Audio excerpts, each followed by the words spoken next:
Just to let you guys know, this is a brand new Cup of Joe that I'm going to be doing as often as possible at the conventions I go. It'll be guest specific. It'll hopefully always be a surprise. Maybe some of you know who it is, but shh, if you do.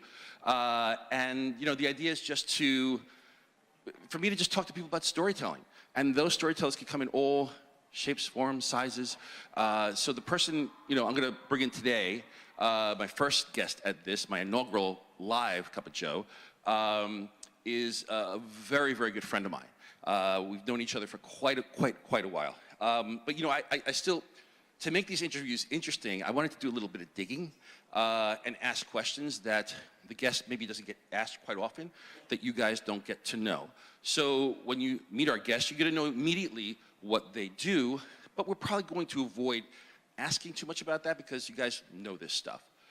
So I had to, dig in, talk to their parents, their friends, and got some great stuff. This is not unlike the Stan Lee interview that I did, and probably got to know more than I really needed to know.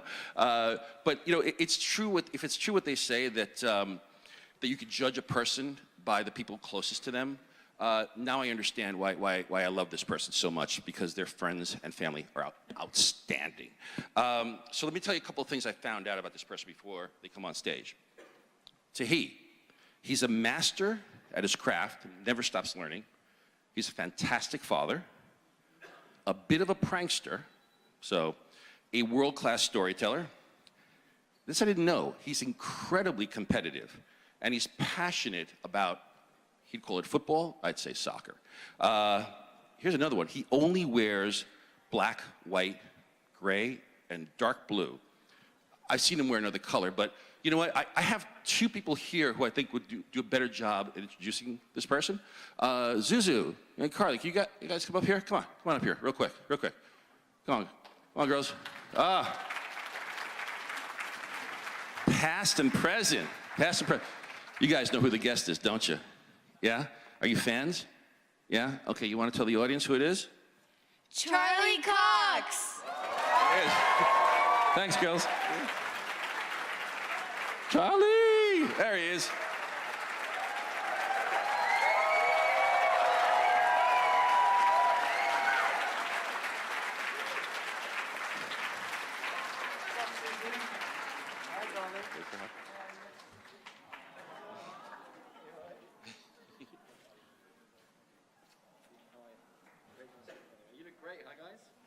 All right, guys. I should have been in the red, right? Yeah, you should. Thanks, Chris. Appreciate it. Thank you, guys. Oh. I sit here, Joe. You want to say? No. Okay. I love how slowly you walk down. You make those applause. I'm pretty nervous hearing that. And I'm standing there thinking, that's not true. I don't wear black, white, and blue. No, I got this from very, very good sources that those are your colors. But you do wear red. We forced you. We forced the red on you. Hi, everyone. Thanks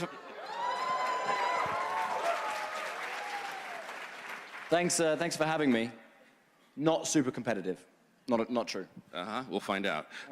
Okay, so listen, we're going to bounce around a little bit because we've known each other for a really, really long time. So I'm trying to pull from sources to find out stuff that these guys will find really interesting. Look, everybody knows you play Daredevil. You've done the junkets. You've asked a million questions about Daredevil.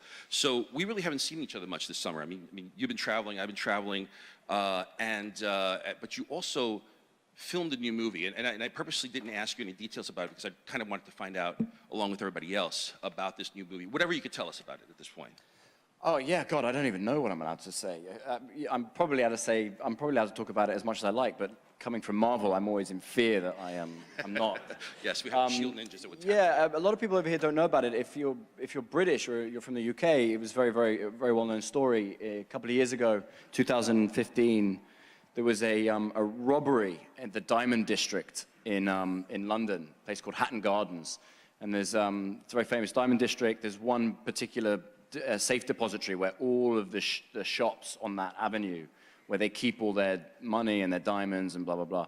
Anyway, on Easter weekend, the morning after Easter weekend, they showed up to work and there'd been a robbery at this place. They'd broken in, they'd stolen millions and millions and millions. I think no one quite knows exactly how much, but it's estimated between The estimation, I think, is somewhere between 50 and 250 million pounds worth of diamonds were stolen.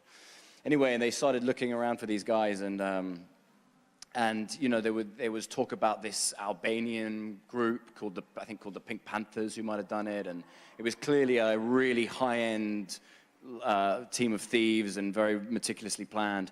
Anyway, it turned out to be a bunch of geriatrics, all in their 70s, who broke into this safe depository, and they just did it in an old-fashioned way. You know, they jumped down the elevator shaft, or they were probably pulleyed down the elevator shaft, and they drilled a hole. And the reason they got caught is the robbery itself was perfect, and the reason they got caught is because afterwards they all talked about it on their cell phones. Anyway, it was a really like the one guy who got away was the only young guy, and they don't know much about him. They call him Basil. They don't really know his real name. So that was the part I played. And but it was a really great bunch of British actors. It was a dream for me because it was Michael Caine and Jim Broadbent and Ray Winston and all those guys. Yeah, so finished that and waiting for it to come out. Awesome. So I want to ask you a question, Charlie. If you weren't an actor, what would you want to be? What's your dream job? Well, it would be soccer player, it'd be football player. I'm just, when I hear that question, I feel like I have to be in some way realistic. No, it's fine. If it's a fantasy, I would probably be I'd be a football player. That's my great passion. But if I'm thinking realistically, I'd love to travel. I'd love to be like a travel journalist of some sort. I'd love to, you know, my job to be to go around the world and write about different cultures and different, you know, countries, and just, you know, spend your whole life seeing the world. And again, this is based in, the other one that always pops to mind, and is based in no way on any sort of skill or in fact any experience whatsoever, but I always thought it'd be cool to be like a really high-end landscape gardener. Okay. You know what I mean? Like, there's something cool about being creative. I got a house in Jersey if you want to come over and just practice a little. Just start practicing, yeah. But like I've never been able to keep a plant alive in my life, so it's not realistic, really. You know, it's interesting you bring up football because you know, as we got to know each other, we both realized, you know, we're huge sports fans. I don't follow football, and you've never been to really got into baseball, and I brought you to a baseball game at Citi Field back when it was worth watching a game at Citi Field. And you brought your acting, one of your dialect coaches, right? Martin came with us. Acting coach. Acting coach, yeah, Martin. And so I called up I have partial season tickets at Citi, and I called up my agent. I said, listen, I'm bringing a friend and first time, and could we get good seats, better seats than what I have? And he gave us front row right there. And I'm sitting there going, son of a gun, man. I used to sit in the rafters when I was a kid my entire life, and this guy's first game at Citi Field, he's like right there in the front row on television. Yeah. But you know, all sports teams, right? I'm a Mets fan, and it kills me. Yankees are in the playoffs, and I throw up in my mouth a little bit, but so. Yes, thank you. I agree. Don't jinx it. Who's your team? So my team is Arsenal. Yeah, Wait, let me stop for a second. You're not just a fan. You are a fanatic, right? Did you not buy a house near the... Yeah. Yeah. You're just going to say how you're not, but all right, go ahead. Tell me how you're not. You just bought a house by the... Well, yeah, I mean, it's a slightly longer story than that. You know, growing up, the north part of London wasn't necessarily... Arsenal play up north, in north London, and I grew up southwest. I grew up actually next to a team called Chelsea, who I'm not very fond of. Yeah, I would get the train up to North London when I was a kid and go and watch the games, and my mum and dad would always be like, be real careful up there, go straight to the stadium, get a hot dog, come straight home, don't talk to anyone, don't... And every time I would go, I'd always think, I really like it up here, you know? And then, so eventually when I got old enough and in a position to buy a place, I bought up next to the stadium. Right, okay. Sure, that's a good excuse. Yeah. Now, again, I tried to do some research on Arsenal and asked some soccer fans. You know what color they wear? Is it red? There you go. Okay, but I would never have considered playing Daredevil if he didn't wear red. Okay, there you go. So, right, you guys have songs, like, but not just one team song, right? It's like a constant revolving. I mean, explain that to me, because I tried looking it up online, and it's just like song after song after song. I mean, what's up? What is that? Right, I guess you guys don't do that here. No, we don't have songs that continue. Yeah, we like to sing. Or for individual players. You know? Yeah, we have every player has a song. In fact, there's one player. We don't sit there like, look at this dude. Yeah, every player's got a random different song, and often they're quite clever and ingenious. But one of our great players, actually, for the longest time, didn't have a song. It just never kind of, because they kind of happen organically. It's not like we all go on some forum and like make them up. They just someone starts singing it, and I guess it catches on, and then it becomes their song. But one of our players now does have a song, and the song is Lauren Koscielny. He wants his own song. That's the song. Now, I hear you have a wonderful singing voice. Can you sing that for us? No way in hell that I'm singing. Come on. I said I know that Joe spoke to some people, and I was like, there's some things that I'm really happy for you to joke about. Like, there's no way in hell that I'm singing. Well, look. Let me just tell you something about singing, right? When I was in I grew up in the central London, and there was a school opposite my house, and I could see the playground from my house, right? And so I could see them all hanging out, and I said to my mum and dad, I'd like to go to that school because it's right there. And my mum and dad were like, yeah, okay, we'll look into it. It's, just so you know, it's the feeding school for the Westminster Cathedral Choir, right? Which is the Westminster Cathedral in London is a huge, beautiful, ancient cathedral, and they have an international choir that travels the world singing, and they have a school that feeds that choir, right? And anyway, they also take other kids, evidently, because I got it. You didn't have to sing to get into the school, but I went to the school, but I had to leave after a year because there was the international choir, there was the kind of the church choir, and then there was the school choir, and every week I was the only kid, man, playing football, soccer at break time, because they all had choir practice, and every week I would try and audition to get in one of these damn choirs. And like, it is the only school I've ever been to where not being in the choir was uncool, you know? So you talked about Chelsea, but you know, like, it's Mets, Yankees here, right? Or Yankees, Red Sox. I mean, everybody has their rival. Hush, we're not talking about you, okay? It's not you. So, I mean, who's the rival? Who's Arsenal's like true? Spurs. Huh? Spurs, Tottenham.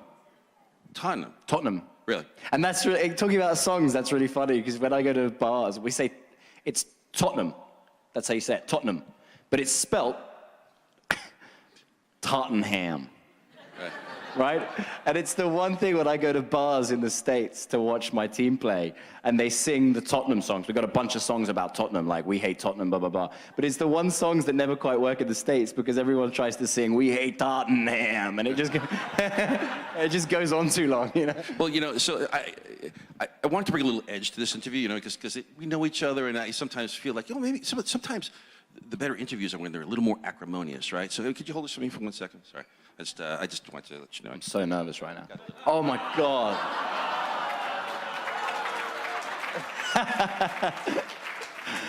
I don't know who the hell they are, but yeah, that's funny. That's funny. I actually saw at a convention, I saw a guy wearing a wearing DD, and I was literally about to be like, oh, cool. And then I saw he had a Tottenham. I was like, nah, fuck that guy. I literally won't sign books with people who wear Yankee hats, or at least I give them a hard time. So, you recently became a dad. I did. Yeah? Woo! Cutest child on the planet. And ironically, she is a huge Arsenal fan. Yeah. So, you know, like all us fathers, especially new fathers, I'm not quite as new, but what perspective has it given you, not just on, like, you know, who you are, the future, but also on insights into your own parents? Did you gain anything? I mean, has that hit you yet? Yeah. I mean, look, I'm sure this is pretty kind of common stuff for anyone who's had kids or whatever. But like, you know, it does that thing where it really makes you appreciate who your, you know, what your parents do. You know, and a lot of that's kind of in some ways obvious, but you just get to feel it in a different way. You know, like the sacrifices that you make. And so she's only a year old. You know what I mean? We're just beginning this journey, but it's like this morning I got up with her at 5:30. It was 6 o'clock, and you know, made her breakfast, and she was just so grumpy this morning. You know. And it was, and I was just like, sweetheart, let me tell you something. I don't want to be up either right now. So, I was saying we went on holiday with my folks this year, and I was saying to my wife how as a couple, if you go on a holiday with your parents when you're like in your 20s or whatever, it's not really a holiday. Do you know what I mean? It's like you're with your folks. If you don't go on holiday if you go on holiday without your parents when you have a kid, it's not really a holiday, you know what I mean? So it was pretty awesome going on holiday because they were great with the baby, and they took her and looked after her and taught us things, and it's pretty cool. That's great. And you know, I've had the distinct pleasure of meeting your mom and dad, and I gotta say they're amazingly special people. Yeah, they're good folks. Can you tell us a little bit about? And actually, I just want to interject. My favorite story about your mom that you tell all the time is like she only sends you your bad reviews. Yeah, it's not quite true. Like I don't want to paint her, but she's just like, you know, my mom is you know, she's great value, man. She's a great human, and I'm very, very close to my mom and dad. But they, you know, they both are able to see the funny side and the lighthearted side to being an actor and being in movies and being recognized and that kind of stuff. And you know, she'll be up at night and reading stuff on Google, which I don't do, and she knows I don't do that. So she'll send me the stuff that she thinks I should see because it's funny, you know. And the one that I remember getting when I first got cast as Daredevil, you know, there's a lot of people had no idea who I was, and there was one comment on one of the forums that said, "Yeah, I don't know who this guy is, but I don't like his face." Thanks, Mom. And your dad, I mean, they came over for dinner. Was it last year? And your dad and I got into this very, very long conversation. And you never told me your dad was a publisher. My dad's a publisher, yeah. And I probably was, yeah. Yeah, I had more in common with your dad than I did with you. And we had this great conversation. Yeah. I mean, it's such an interesting history, right? With him involved in publishing. I mean, he did startups and. Yeah, but it's funny because there's kind of a disconnect there because he worked he published kind of political textbooks. Do you know what I mean? Rather than comic books. Yeah. And also, sorry, I just want to skip ahead here a little bit. Siblings? I mean, but you're one of 5, right? But there was a huge gap, correct? One of 5. I'm the youngest by 10 years. And you were raised Catholic. Right? AKA, we call that mistake. Right. And you were raised Catholic, right? Like, I was, yeah. Much like Daredevil. And your brother Toby passed along a story about. Please don't tell me you spoke to my brother Toby. I did not get to speak. You didn't get to speak to him. I didn't get to speak to Toby, but he sent along a story about you at church. You know, during the that point in Mass. Yeah. You want to tell that story because that's always. My family find this so funny. I think it's pretty lame, to be honest, but I'll tell it anyway. If you're Catholic, you'll know, and if you're not, you may not. I don't know. There's a point in the church service where the priest will say, it's now time to, I don't know what the actual terminology is, but it's now time to offer each other a sign of peace. And you say, peace be with you, right? But for the longest time, I'm very English and polite. I didn't know that's what everyone was saying, so I thought it was pleased to meet you. And my family thought that was so cute that they'd never told me. So like, it wasn't until I was like 14, I was like, my friend was like, what did you just say to me? I was like, pleased to meet you. And he's like, it's peace be with you, dude, we're in church.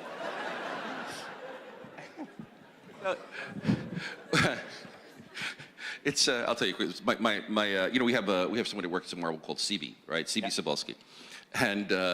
And my daughter's grown up knowing CB. And literally like a year ago, I was writing CB an email or something, and she looks at the email, she's like, who's CB? And I'm like, CB? And she's like, oh my God, I've been calling seaweed for all this time. But nobody knows. She's probably cringing over there. So what I also loved about your parents and talking to them about your, you know, how you became a performer, an actor. And only because it touched home with me, because my parents bucked the trend back when I was a kid, and instead of saying, you know, you need to be a doctor or a lawyer like kids of my generation, first generation born in the States were sort of pushed to do, your parents saw something in you and bucked a trend when it came to, sort of the higher learning, universities and stuff like that. Can you tell us a little bit like what they saw? Yeah, and that's again, like, now that I'm much older, I look back on that and I'm kind of amazed that it happened, that they were able to do that. And I think that's partly because of the kind of people they are. I think it's also because they'd had 4 kids and they'd obviously hoped that all of those kids would go on to college, and none of them did. And so by the time it got to me, I'm 20 years younger than my oldest sister. And so when it got to me, they kind of were like, they'd got to the point where they were like, just do what you want to do, But no, yeah, I was at a school and we did a lot of drama, and I started doing drama. I started getting involved in drama initially because I had really bad skin. Like, I had really bad acne as a did you guys call it that?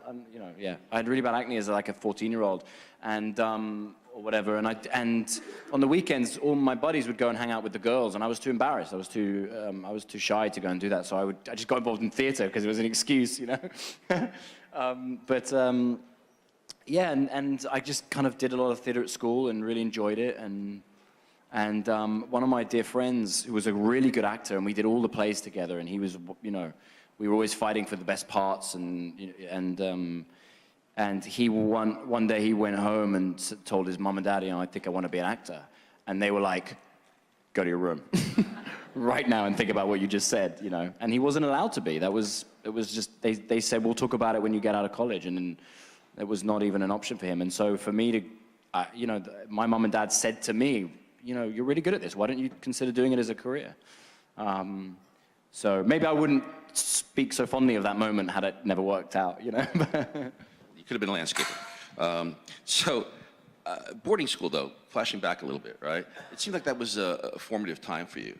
And your friends say that you tell great stories about boarding school. And I heard about a hypnotist at one point. Yeah, you're just remembering now. Yeah.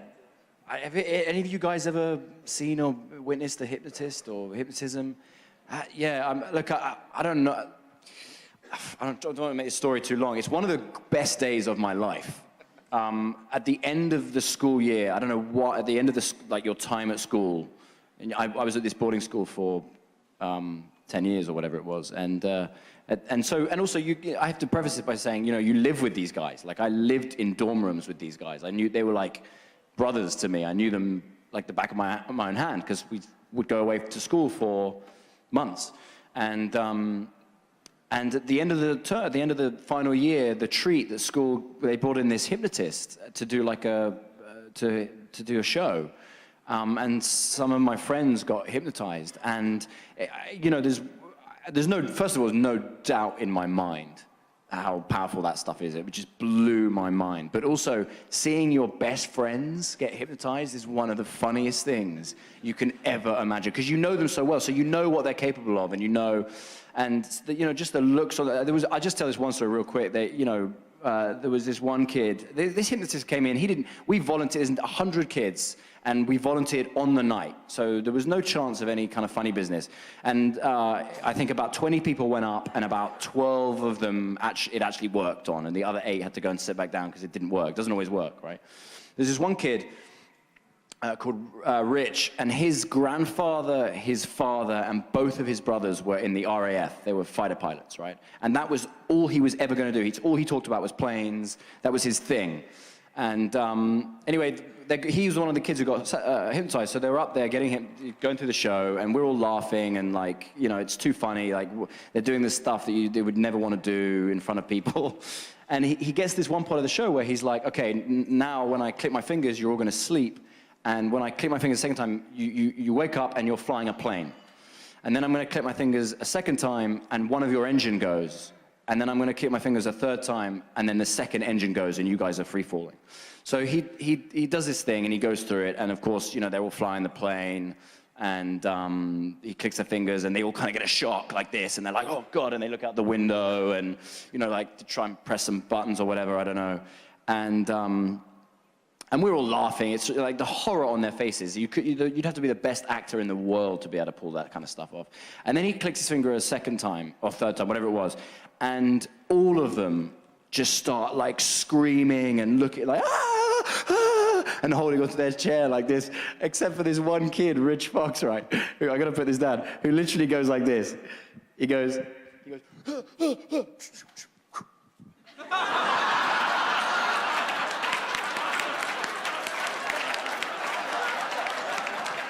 he injected himself, and the hypnotist was like, what's this kid doing? And we were like, he injected himself, he's a pilot. He could already fly a plane at this point, you know what I mean? It was the funniest, and just seeing him do that in front of, next to 11 other guys who were screaming in terror. I mean, it must have been traumatizing for those guys. It was so, Well, you know what the worst part is? He said, screw it, I'm not rescuing anybody. yeah. So again, I know you really well, and I've heard stories of sort of young Charlie, and you mentioned the shyness a little bit. How do you think the kids, let's say when you were 12 in French class, how do you think today they would describe that Charlie Cox? Who did they meet? Oh, God, I don't know. Like friends from... Friends, yeah, just folks that knew you, you know, not knowing, you know, that you would then move on to, you know, become the actor that you are. I don't know. God, that's a really hard question. I mean, like, I also, because I'm just, everything is sent through the filter of when you're kids. All you ever do is make fun of each other. Let's narrow it down. Your best friend is? So my best friend is Charlie. Right. And true story, my dad, my mom and dad, we moved down to outside of London just before I was born. And my dad was in church, actually, and the priest was late, and he was talking to another guy. This other guy said, oh, you know, my wife's pregnant. And my dad said, oh, yeah, so is mine. And then 2 weeks later, they were in church, and this guy saw my dad and went up and just said, oh, just so you know, we had a little boy called Charlie. And my dad was like, yeah, so do we. And he's been my best friend my whole life. So how would Charlie describe the 12-year-old Charlie? A 12-year-old? 12-year-old. I guess the word that I think of when my friends joke about me is that I'm very enthusiastic about things. Like even I was in the car on the way over here with my buddy Sean. Hi, Sean. Thank you, Sean. And he was, just in the car, he was making a joke about how when most people wake up, they're probably like, oh, God. And I'm probably like, woohoo! You know, which is not true, but I do get quite enthused by small things. Like I do remember at school being like, each night I had a thing where I was finding it hard to fall asleep at boarding school because I was so excited about breakfast. I love breakfast. Like, but breakfast is epic, right? Like, what's a good breakfast for you? You know, again, now, since I've been part of being Daredevil, I have to be quite careful, you know, like I'm trying to eat better. Right. But like, or when you're not, you're just letting go, all right? Well, like, you know, in the UK, we have what we call greasy spoons. Yeah. And it's eggs, I mean, this list will go on. Eggs, bacon, French toast, beans, black pudding. You guys know what black pudding is? Yeah. Yeah. Yeah. All right, sausages. Don't go too far down the rabbit hole. I love breakfast. But that's actually, like, what about, like, that's the one thing that over here is challenging for me, is I never understood the idea of having pancakes at breakfast time. You don't get pancakes? No, I just had pancakes for breakfast. I don't get pancakes. And the other day... That's fighting words. The other day I went to this new restaurant that just opened in where I live in Williamsburg. I went to this breakfast joint, and it was I always like start really getting like trying to get back into shape exactly a month or like a few months before we start shooting. And so I'm recently, without giving away any dates, oops, recently started thinking about getting back into shape for the show. For a show. For a show. A show. Yeah. And because it could happen at some point. And I was like, right, day one, you know, fish, rice, you know, all that kind of stuff. And I showed up at this restaurant, and we barely sat down, and they walked over with the biggest plate of pancakes with chocolate Nutella sauce dripping off it, right? And they were like, we're huge fans. I was like, oh man, I'm too much of a people pleaser to not eat it. You know what I mean? Like, because I don't want to be like, thanks, but no thanks. You know, it's really nice. And my girl can't eat it because she's gluten-free. Okay. Elsie's definitely not having chocolate yet. So, just me. Just me. So I was like, I had to put it off by a couple of days. So if you don't like their delicious pancakes, but don't do it if you like them. Speaking of friends, who's Dior? In my defense, I knew Dior didn't exist. Like, okay. I knew it was a fake friend. Dior, again, your family don't let you forget anything. I did not think about that one. I woke up one morning, I drew on all the walls in biro, and my mum and dad made a classic error, which was when they first saw it with the rage and the horror. They made a mistake by asking the question, who did this? And so I saw a way out, you know, and I went, Dior. And they were like, who? And I'm like, Dior. Dior did it. And they're like, who's Dior? He's like, my buddy, Dior, lives in the cupboard. Only I can see him. And I was like, I am getting away with this, you know? Like, by the way, this is actually working. You still have, because they still think it's an imagination. Yeah, and they're like, oh, you believed it. And I'm like, I definitely, I'm pretty sure I didn't believe it. But it is one of those things where, because it works so well, I maybe allowed myself to believe it a little bit for a little while. I often wonder... He died in an avalanche, by the way. Yeah. I don't know why that happened either, but at some point they brought up Dior, and again, a couple of years later, and I remember thinking, I need to put this every time it comes out, I'd like get cold sweats, because I was so afraid of lying. You know, I was like, I need to put this to bed somehow. And they're like, where's Dior? And I went, he went skiing, it's tragic, he died in an avalanche. So, I often wonder if, when I hear stories like that, it's obviously just incredibly active imagination, but also obviously thinking quick on your feet. It is sort of an early manifestation of what you do, right? For a living, you're making up stories, you're making up characters, you're becoming characters. Yeah. Maybe you were Dior when you wrote this. So I'm wondering, is Matt Murdock Dior, or was it Owen Slater? Owen Slater from Boardwalk Empire, who might have been Dior, right? I don't know, man. Yeah, I don't know. That's funny. But like, what's that film? What's that really great film where they have pretend friends with Rick Mayall? Someone knows it. Drop Dead Fred. Oh, that is a good movie, isn't it? Yeah, that film. Right. Yeah. So speaking of your friends, and like you said, you're not competitive at all, right? Not at all, right? Like no. To be fair, I'm very competitive, but I'm a good loser. Okay. Like I don't throw things. So explain this anymore. So hang on. So you and Charlie, right? You guys apparently, as best friends, were really, really competitive. I've heard a story about like this legendary 100-meter race when you guys were like 4. Do you recall this at all? Yeah. When you're a kid, or at least when we were kids, when you have running races, you would always say, I'll race you there and back, right? Well, we would anyway. We'd be like, okay, first one to the pillar and back. And then me and Charlie has an older brother, and we went to his sports day at school, and we were like the younger boys, and they have the younger siblings race, that, just for fun, to keep you interested, because you're there watching your older brothers do stuff and sisters do stuff. So we had the younger brothers, and none of us knew each other except for me and Charlie, who were best mates and hung out every single day. So we got to do whatever it is, the 100-meter run. And we were both, ironically, really quick as well.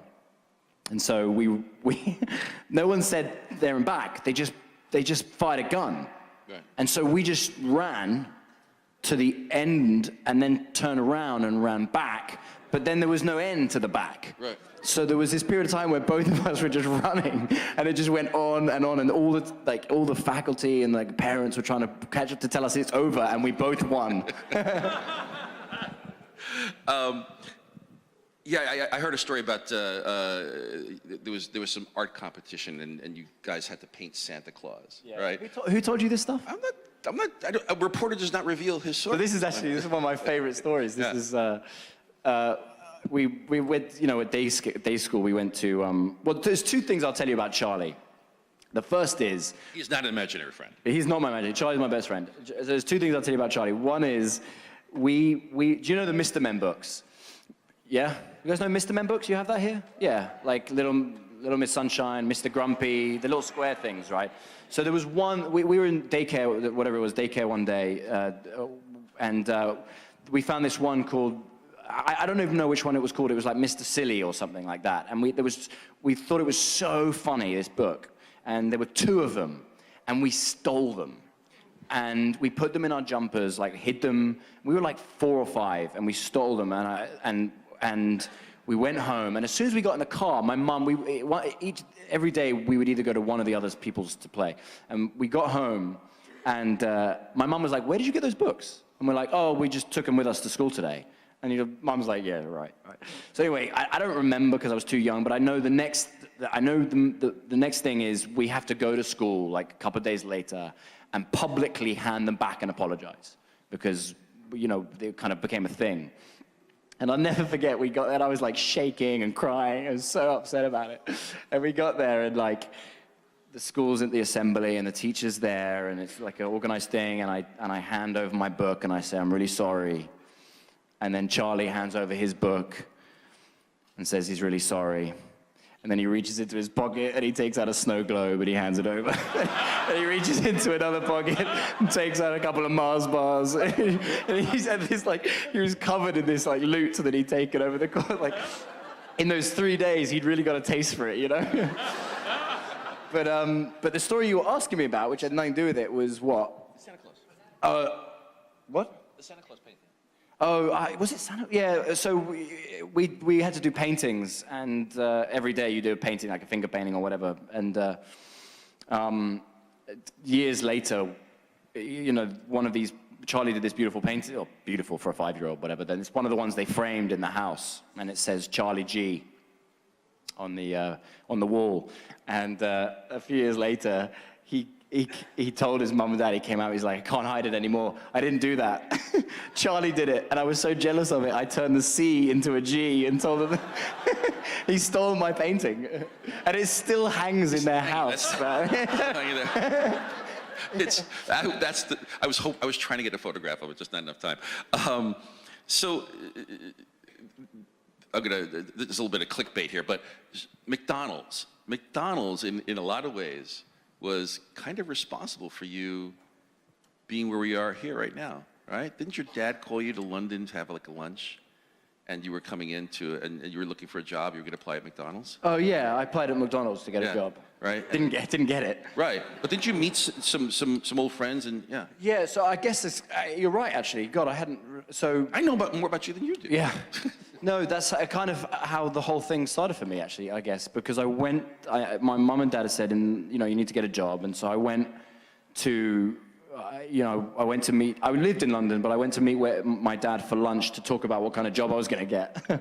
And he said, just go and walk down the high street and look, so often they'll say in windows, hiring, and I walked down the high street and I went into a card shop and I went into McDonald's and, they asked me to get a CV. I'd never done, I was like 17, I didn't know what I was doing. And then as I was walking back to his office, having kind of failed, it was only day 1, so whatever, I bumped into 2 guys who neighbors of ours from a previous house who remembered me. And I was like, "Oh, hi." I knew them when I was like 6 or 7. And they were like, "What are you doing?" And I was like, "Actually looking for a job." It turns out these guys were super, really good, not celebrity famous, but high-end fashion photographers. And they owned their own company. And they're like, "We'll give you a job." So they set me up. I mean, it was amazing. I went back down to my dad, and he was like, "How'd it go?" And I was like, "Yeah, I got a job. I'm a photographer's assistant." and I worked there for a year. But when I was working there, they said, "What do you want to do?" And I said, "I want to be an actor. I want to go to drama school and I want to be an actor." And they were like, "Oh, we know a casting director." And so they introduced me to this casting director, and he got me my first job before I went to drama school. He auditioned me for something, and I got it, and that's how it all started. Yeah. McDonald's was an odd way in there, but I see Yeah, it. you see what I'm saying? Yeah. But now, I heard you worked at a woodworking shop too. Was that prior to? I know what this story is. And they apparently pranked you quite a lot. Yeah, I know this one. This is so awkward, embarrassing. So, yeah, these stories aren't making me look very good. I got a summer job as a okay, here's how it started. I was doing, for one of my exams, I was doing woodwork for one of my, like, we call them, like, GCSEs, right? I was doing woodwork, and I was not good at it. I was just really not, to this day, I can't really put up a shelf, you know what I mean? I'm really just not good like that stuff. But somehow I kind of ended up doing woodwork, and one of the teachers really, really liked me, and he kind of helped me do my project. So it turned out really good. And I think he didn't want to look bad. So, because I was so letting the side down. Everyone else had a talent for it. And I grew up in London. I had no ability to do anything. And so he'd help me for it. But I didn't tell my parents, and they didn't tell my parents that I did not do that. It was like a desk. We made a desk. And my dad was like, you're so good at this. You should really consider, you know, taking it very seriously. I was like, oh, it's not good. So he got me a summer job. He helped me get a summer job assisting some guys in a furniture store. And who were like, they were reclamation guys. So they would take old furniture and they'd reclaim it and make it look beautiful. It was terrible. And they knew I was terrible, and it was fine. Then I made them cups of tea, and that was basically how it went. But every day I'd have to go to the store to pick up something from like the home base equivalent of like, but it was a small store in a small town outside London. And they would send me every day. But then every like 2 weeks, once a couple of weeks, they would send me to get something that doesn't exist. And because it was every day, I would never remember to think it through. And I would just go, yeah, I'd write it down and I'd go and get it. And so there was a few of them that got me. I'm pretty sure I flagged a couple of them, but I went to the store to ask for a ladder for a skirting board. Do you guys know what a skirting board is? It's that little thing that's basically about 2 inches off the ground. So I went to go for a ladder. Do you guys know, tartan? Do you know what tartan is? Like that thing. So I had to go and buy tartan paint. And then I went to go and buy sky hooks. But the best one was I went in there, and the guy was there, and I was like, hey, John, how's it going? Can I get a long wait, please? And he went, and he was like, yeah, sure, man. And he went in the back. And I stood there for a minute, and I was like, a few minutes later, I was looking around, and then I was like, gee. And I looked back, and he sat on his chair in the back room reading the paper, and I was like, yo, John, can I get a long wait, dude? And he's like, yeah. And I'm like, oh, man. Yeah. I never heard that one, but I wanted to hear. Yeah, long wait. But you pull off your own pranks, too. Yeah, I love pranks, man. I love pranks. Give me an idea of one of your favorite pranks, or one that's been, well, we already heard one pull on you. Give me an idea of a good prank. I mean, I've heard you pulled some, like reverse pranks too, which are always the best, right? When your friend's trying to prank you, but you know ahead of time. Like Ned told me about one where. Wait, tell me which one did he say? He told me the one about the radio interview. I think where. Oh yeah, one of my first ever radio interviews. I was like really nervous. One of my first ever interviews was on BBC Radio 1 in the UK, and he managed to get the number of the radio show and called up ahead and said, yeah, I'm a friend of Charlie. He was actually, I was living with him at the time, and he called up and said, I used to know Charlie years ago from school, and I've always been fascinated. What was his obsession with Mrs. Doubtfire, the film? So on the radio show, she was like, why do you love Mrs. Doubtfire? I was like, I don't love Mrs. Doubtfire. It was like a live radio show. It was really awkward. Yeah, but no, we're always playing pranks. I love pranks, man. I'm trying to think of like some of the best ones. I had a friend of mine in the States over here. This wasn't so funny actually, but he managed to convince me for a couple of months that I was expected in court, that I'd skipped a summons. And he had all this paperwork, and another friend of mine is a tattoo artist, and he did this beautiful design on my arm, which I love. And he designed it, and it was an original design of his. Through an elaborate, he planned this prank with another friend, and they over the course of a couple of months, they sent each other faux emails to make it seem like. And one day I'm at home and I get this email chain, and the email says, "Hey man, listen, I need to talk to you about this. I don't even know how to tell you. So just read the emails." So he planned it pretty well. So I was like, what's going on? So I scrolled down to the bottom, and it's like this email like, "Oh, dude, I don't know how to tell Charlie. He's going to be so mad." And my friend was like, "He'll understand. This is your business. You got to make this, you'll get it right." And I'm like trying to read, and then it kind of eventually shows up that he sold the image on my arm to Victoria's Secret. I'm like, how much are they paying you? I'll find the money. You got to get, I can't have the Victoria's Secret logo on my arm for the rest of my life. Anyway, it was a prank. Not real. So, I've heard, I've seen it, and I've heard about your commitment to travel, right? I mean, you commit to travel. You have tattoos? No. Because that's something you should go into. No, you know what? I hear you can draw. I've been known to draw, and that's precisely why I don't have tattoos. I'll tell you two stories. So I can't think of an image that I've drawn or that I've seen that I'm not bored with like 2 months later. So I couldn't imagine ever putting something on my, that I'm like, I really regret doing that. It's what I do for a living, so it's a little bit difficult. The only thing I ever thought about getting a tattoo was my daughter's name. That was the only thing I know. Well, I'd never get tired of that. But then I'm also a coward, and I don't like pain. So sorry, hon. But I hear you have a commitment to travel, Charlie. You've traveled places that I could only dream of going at this point. And I heard about a surfing trip. You took a legendary surfing trip, right? Yeah, legendary because we didn't know how to surf.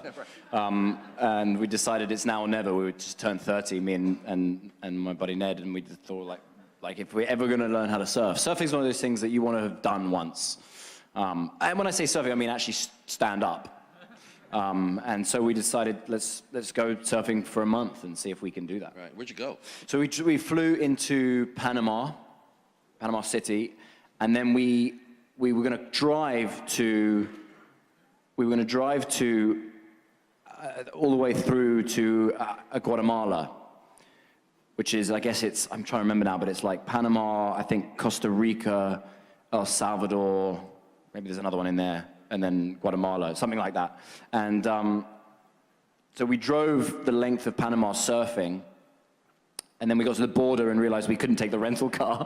So we had to drive back across Panama to drop off the rental car back in Panama City, and then flew to Costa Rica and did it that way. And it was amazing. It was a beautiful trip and such a stunning part of the world.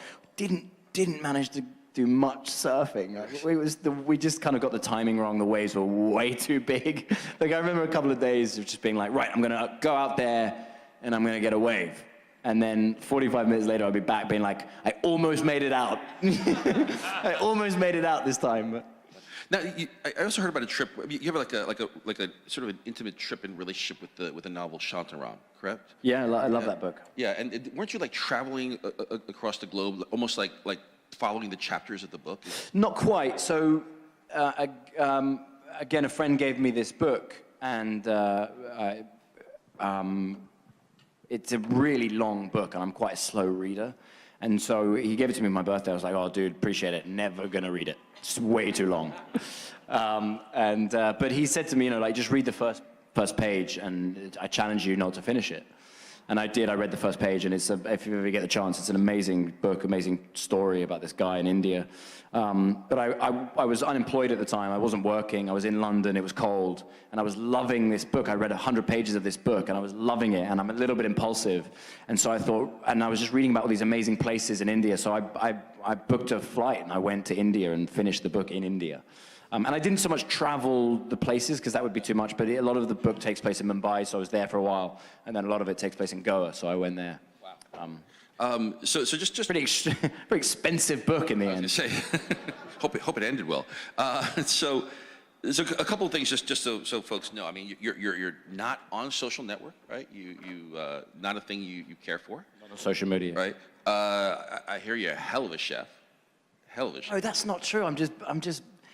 It's not true. I like cooking, but you know, my partner can't make cereal. Right. So, to her, I'm an amazing chef. Okay. Got it.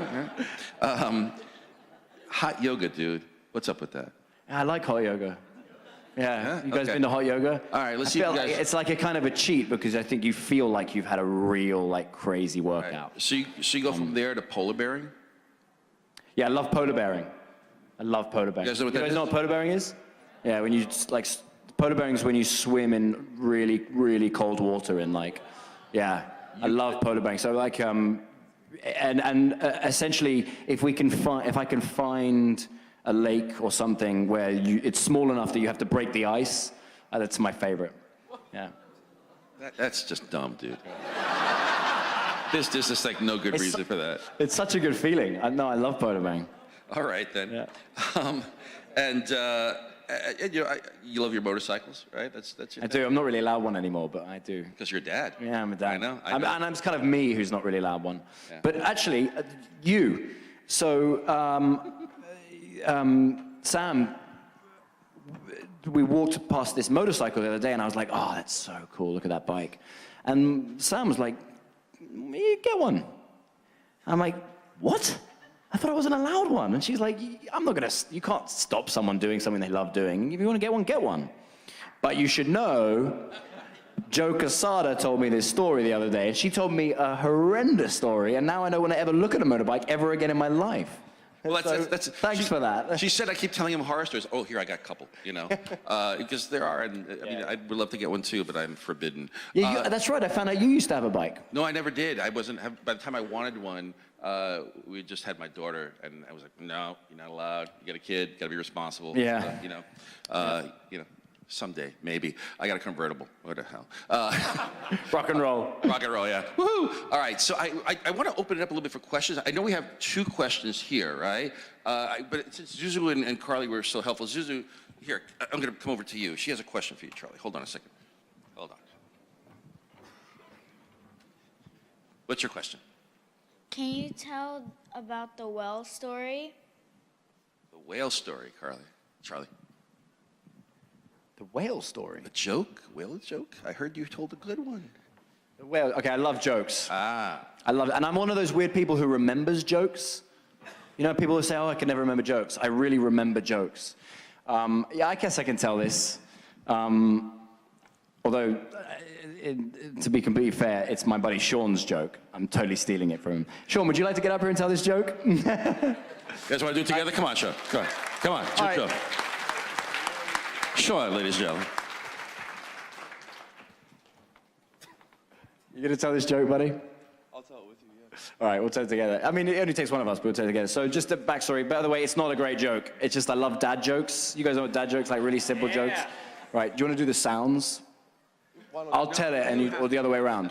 You got to do the same. I'll do the sounds. I don't know how we would switch that. I'm just going to tell the joke. All right. I'll just be here. But he's going to be here because he told me the joke. So here's the whale joke. Oh, it's so lame. I can't. This is.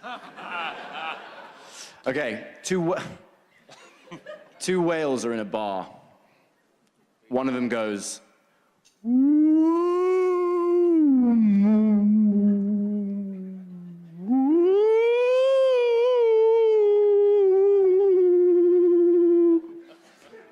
And the other one goes, dude, you are so wasted. Thanks. Thank you, Charlie. That's Sean's joke. All right. So Carly had one.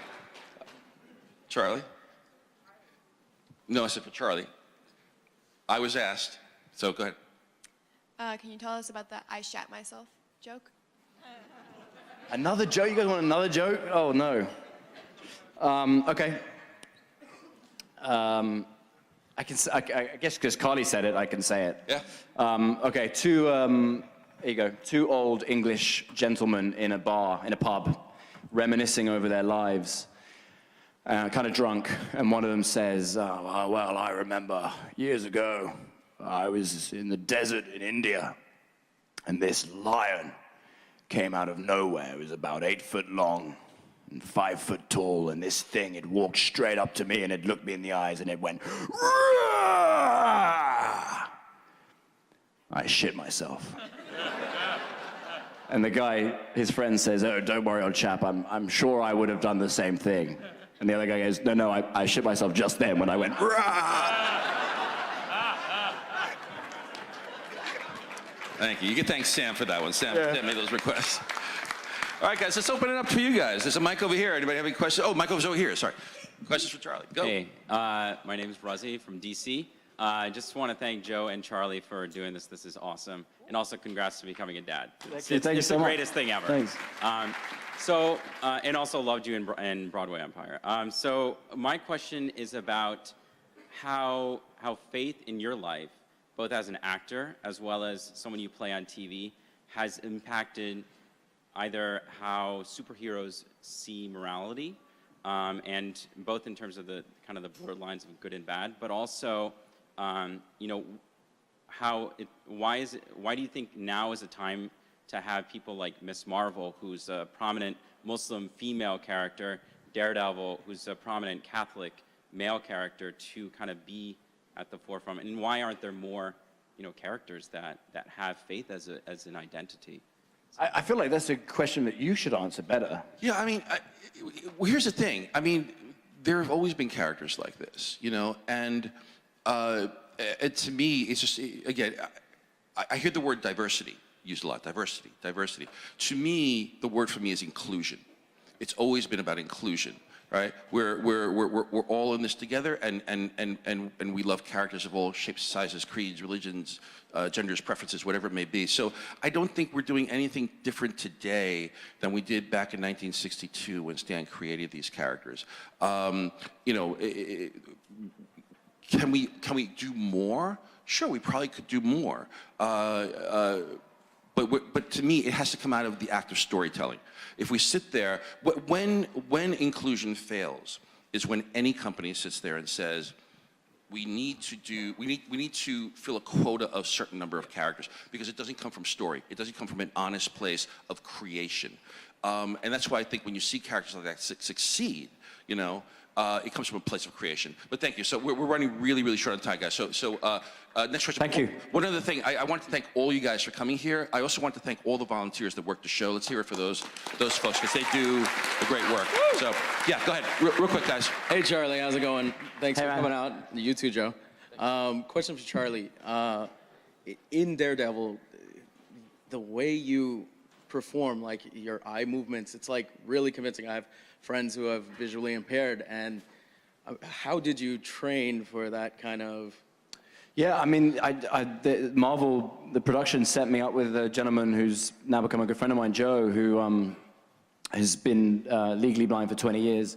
And I just spent a ton of time with him, and you know, I had a lot of questions. I filmed him a huge amount. The tricky thing was translating when he looks at me, what his eyes do, but then finding a way of doing that on camera is slightly different. So that's been one of the harder areas. But it's one of the things I think it's really important to get right, and was a really a great challenge. And thank you for noticing. Yeah, it's amazing. Good I job. appreciate it. One of the things that I notice also that you do that I love when you play Daredevil, and it's very, very subtle, are the head movements. Right? You know, we don't go into the extrasensory stuff, but sometimes it's almost animalistic in a way, the way that you pick up the sound. Yeah, I mean, so one of the problems that of course we run into making, when you make a TV show or a film, you have something called a point of view, which means that, you know, you'll see a character, you know, he hears something, he sees something, he hears something, he looks over there, and then the next shot will often be what we call a point of view of what he's seeing, right? With Daredevil, you can't have point of views because he doesn't see.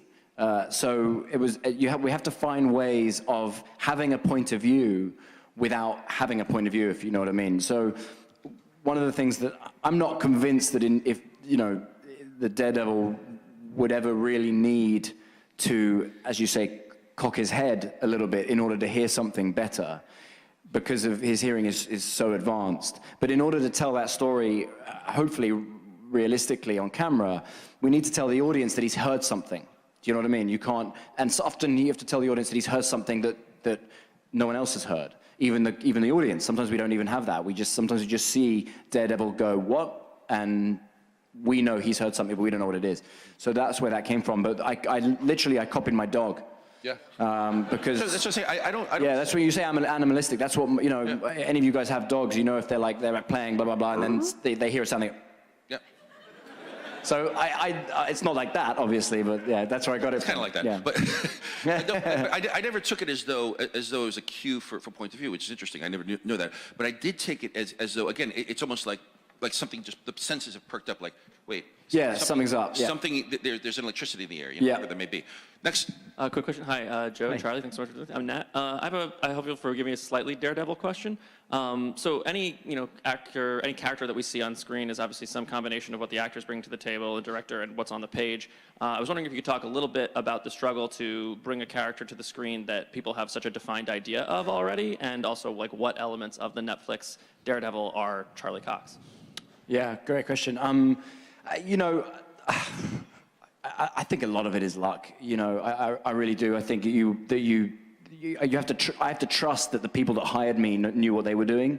And obviously I knew going into it that they were obviously going slightly against type, because I'm not particularly tall or muscular or redhead or American.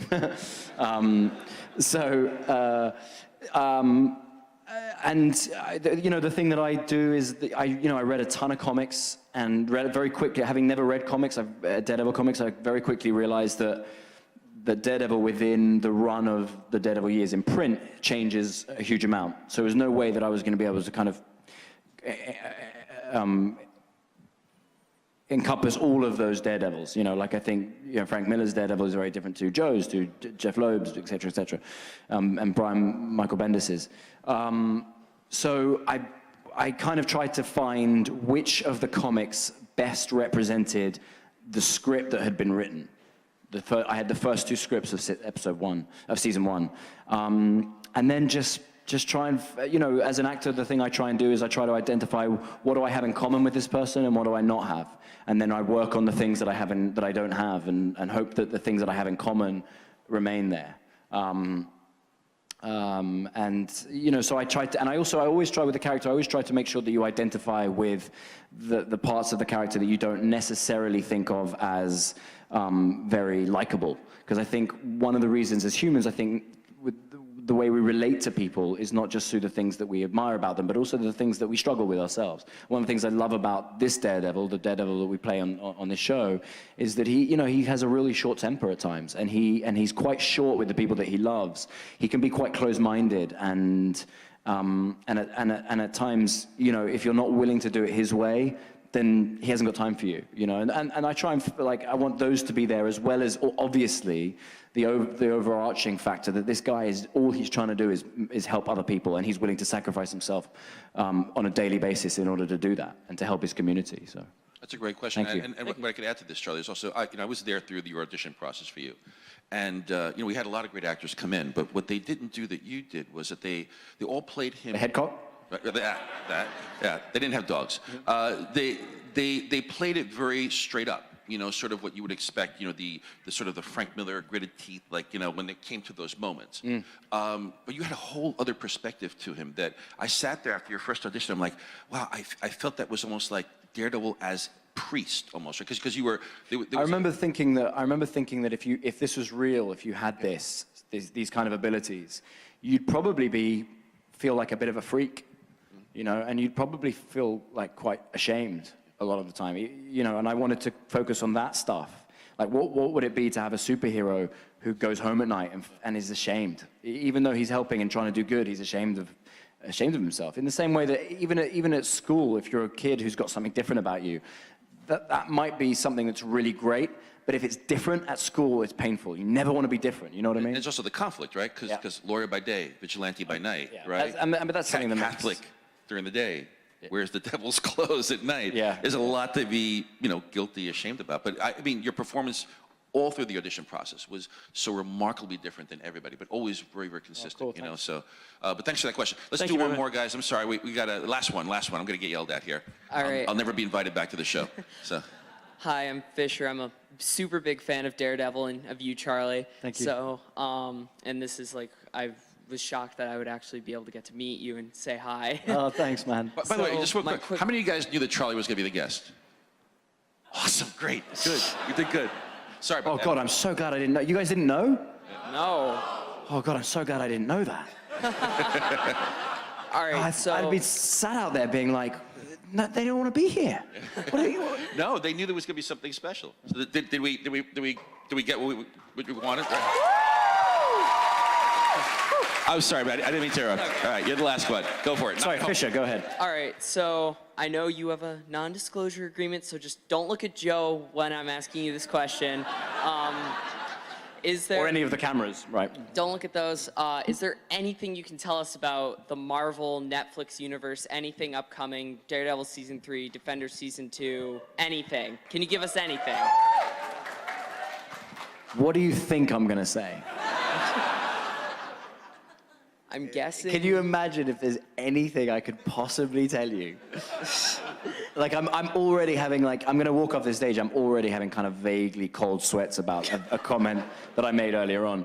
I can't tell you anything, but I can tell you that you can ask another question because I can't answer that at all. I've got nothing for you. And also, by the way, Fisher, just so you know, FYI, they don't tell me anything because for this reason exactly. You also don't want to know anything. I don't want to know. From your approach. That's true. Don't put it on me. No, that's true. I don't like to know when they get ready to shoot the season. I don't like to know what's going to happen because I actually really want to enjoy it. Yeah. All right, then. Was there any comic books that you really read before playing Daredevil to get yourself into the role? Yeah. It's a good question. And the ones that I know are the ones that meant a lot to me are the ones that I'm now rereading as I go in, as we get ready for another season of some show. And don't say what those books are because you'll tip a little. Don't say or do. No, because you'll tip the story. No, I'm not going to say what the books are. But there are.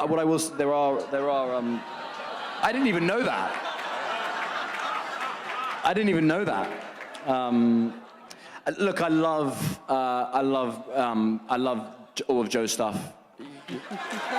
I really do.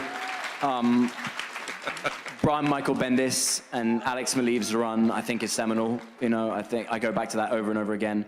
I'm rereading End of Days right now, the David Mack, stuff.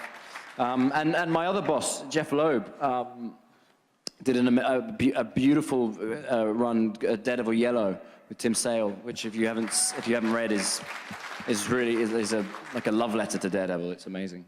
Yeah. So thank you very much, and guys. So you guys know we love you. Thanks so much, guys. And Thanks you for so having me. much. It's nice to be here. First quarter, but he's going to commit to it. Chargers have been desperate trying to catch up in games and been forced to throw the ball too much.